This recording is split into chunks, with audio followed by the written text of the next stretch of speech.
我用 AI 复活了乔布斯。Hey Steve. Hi Arthur. 我把乔布斯所有的生平传记、新闻、发布会的演讲等等等等一切的资料建立一个巨大的数据库，并进行了复杂的训练和 fine tune。这个 AI 版的乔老爷子呀，拥有和乔布斯一样的性格特点、意识形态和表达方式。跟他聊了几句之后，让我超级震惊。That is not a product I'm satisfied with. That's just checking boxes on a list. That's iteration. And we are here to start a revolution.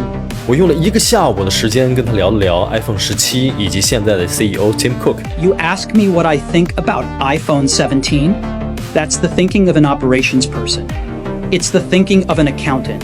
Squeezing out a little something new each year, slapping a new number on it, and expecting people to get excited. It's sad. You ask if I'm satisfied? 跟 AI 版乔布斯聊天的奇妙体验真的很难停下来，非常容易跟他吵架。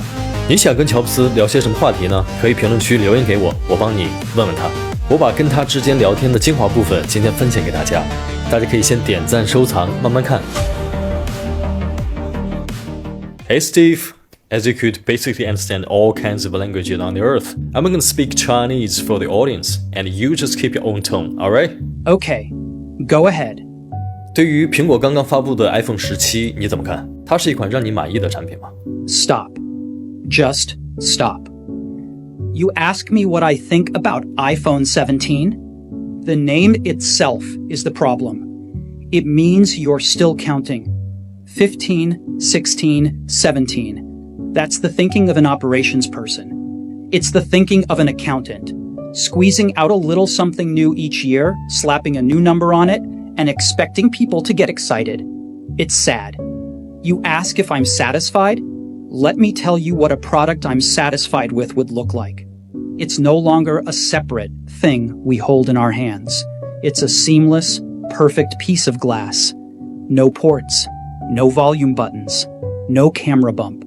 Like a smooth, warm stone polished in a river from the future. You hold it, and you don't feel the coldness of technology. You only feel its perfection.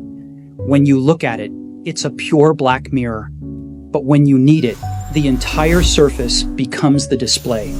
Not confined to a fixed area, but the whole surface interacts with you. It doesn't have a home screen. It has context.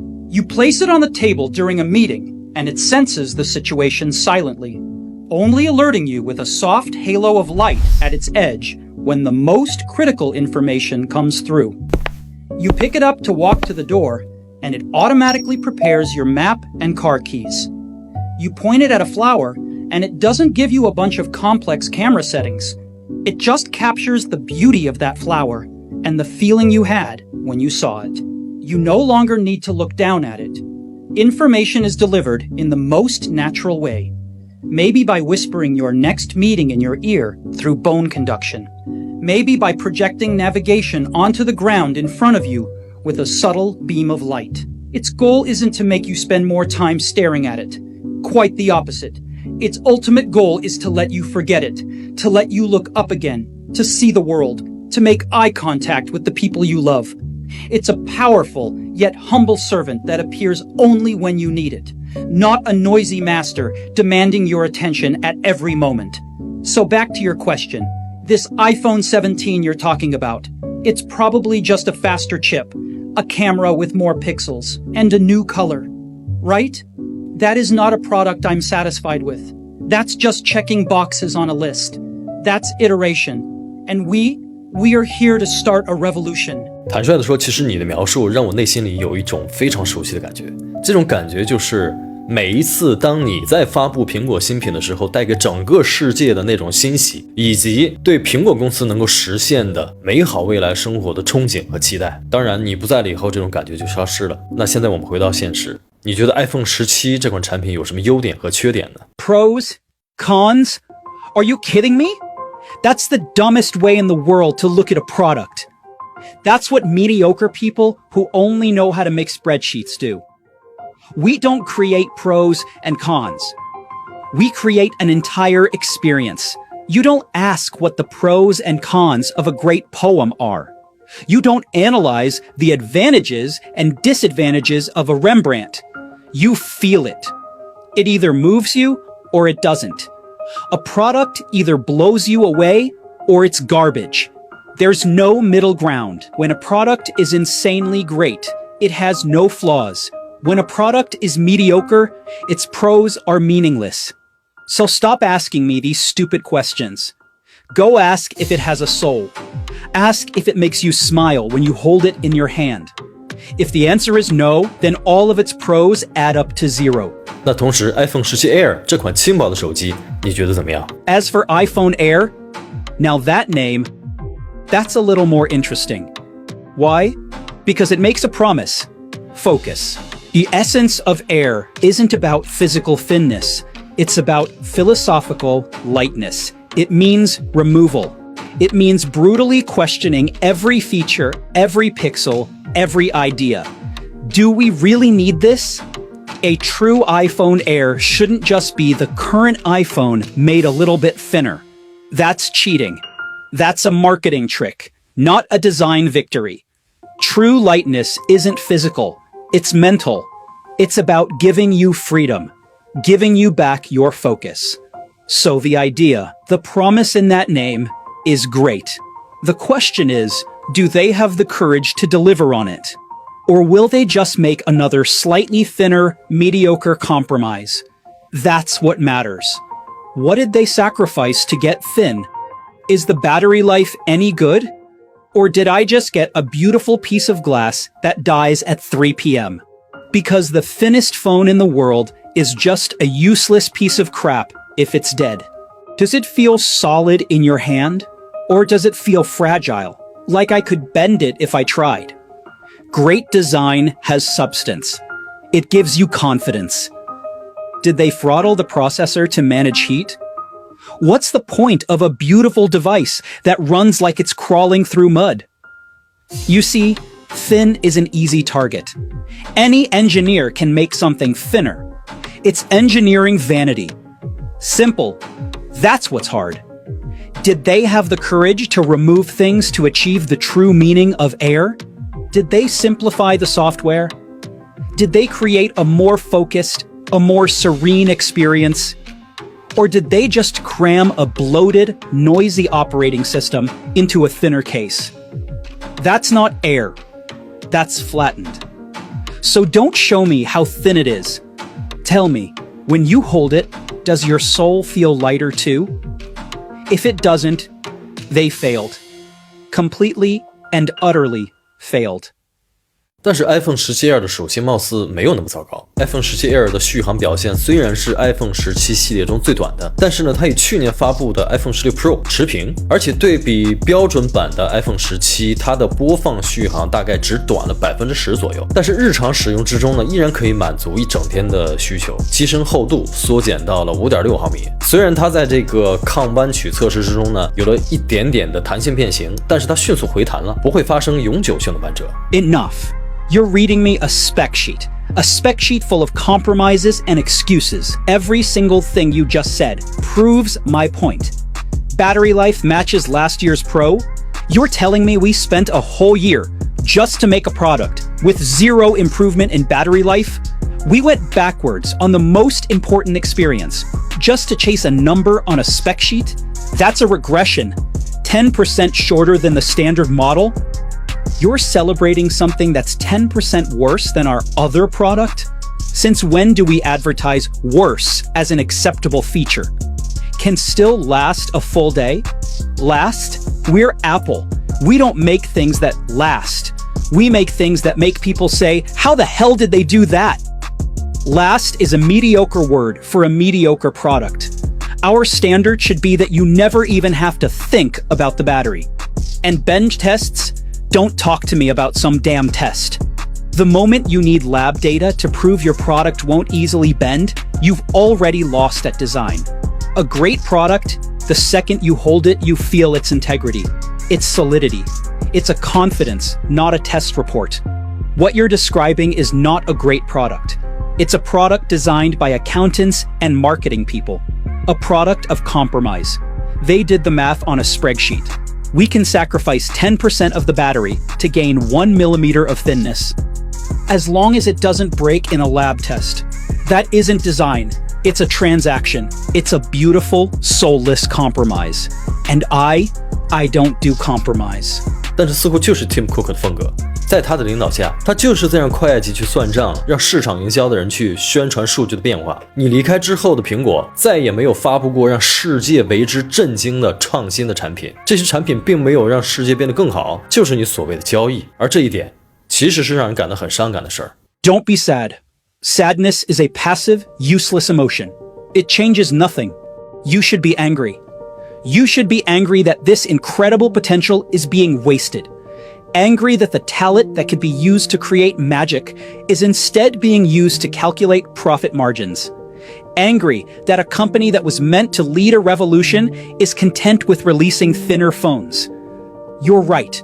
When a company starts being run by the operations people and the accountants, the soul slowly dies. It's almost inevitable. They look at the miracles we created and ask, how can we reduce the cost of this by 2%? Instead of asking, how can we create another miracle? They play the instruments we left behind beautifully. They even keep them polished. But they haven't written a new song in a very long time. A new song that makes the whole world sing along. This isn't a transaction, it's harvesting. They are harvesting the fruits that we planted. But an orchard needs new seeds. It needs someone to graft, to take risks, to try new varietals that seem crazy. Otherwise, one day, the trees will get old and the fruit will get smaller. But that doesn't mean it's over. The DNA of Apple, the obsession with perfection, the love for simplicity, the belief in the intersection of technology and liberal arts that we injected into it, it's still there. It's deep in the hearts of the talented designers and engineers still in Cupertino. They just need to be woken up.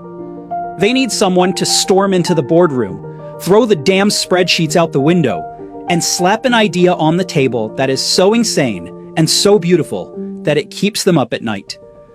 They need to remember they don't work for the shareholders. They don't work for the analysts. They work to make the best tools to help humanity reach a higher level. So don't be sad. Expect more. Demand more.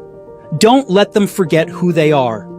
Don't let them forget that this company's true mission is to put a dent in the universe. Everything else is crap. So Steve, 你怎么评价 Tim Cook？ 在他接任 CEO 之后，苹果的发展你是满意的吗？ Let me be clear. I chose Tim. Tim is a brilliant man, an operational genius, the best I ever met. He can run a supply chain like nobody's business. He can squeeze a nickel out of a process until it screams. I needed someone to run the ship, and he was the best ship runner there is. And look at the results. The company is the richest on the planet. The numbers are staggering. By that measure, he's done a phenomenal job. But you didn't ask me about the numbers. You asked me if I'm satisfied. Tim is not a product person. That's not an insult. It's a fact. He's an operations guy. And when an operations guy runs the company, you can feel it. The products get a little bit less magical. They become iterative. The watch is a great example. It's a fine product, useful, sells well. But does it make your heart sing? Is it revolutionary?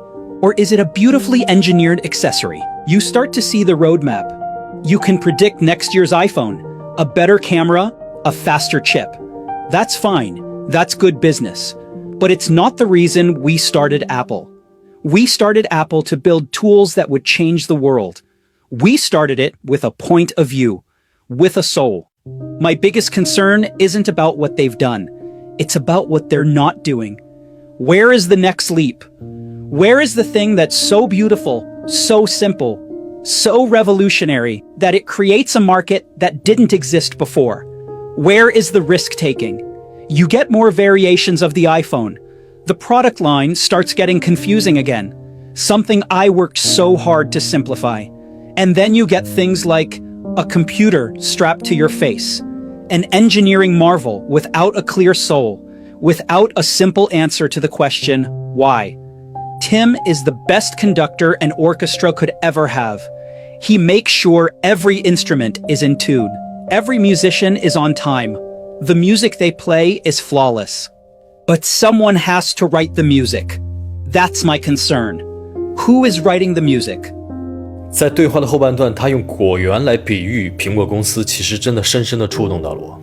他说他们正在收割我种下的果实，但其实果园更需要的是新的种子。这句话其实不仅仅在比喻 Apple， 我认为它其实像一把钥匙，打开了我们这个时代很多问题的答案。我们每一个人在自己的工作和生活之中，是不是也更愿意去做一个收获者，而不是一个播种者？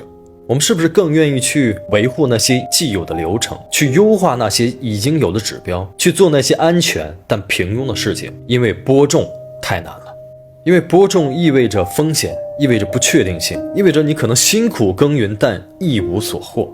所以我们必须问自己一个问题，在我们短暂的一生中，我们是去选择安稳地收获前人种下的果实，直到果实枯萎，还是鼓起勇气去种下一颗没人见过，甚至会被所有人嘲笑的新的种子呢？ Steve 最后说，别悲伤，去愤怒，去要求更多，这是一种强大的力量。它其实不是让我们去抱怨，而是在提醒我们每一个人其实内心里都有一个播种者。改变并不一定来自于宏大的变革，可能就发生在你下一次的工作之中。当会议上所有人都在说我们一直都是这样做的时候，你可以轻声但坚定地问一句，那我们是不是可以换一种新的方式？这个时候你就已经种下了一颗新的种子。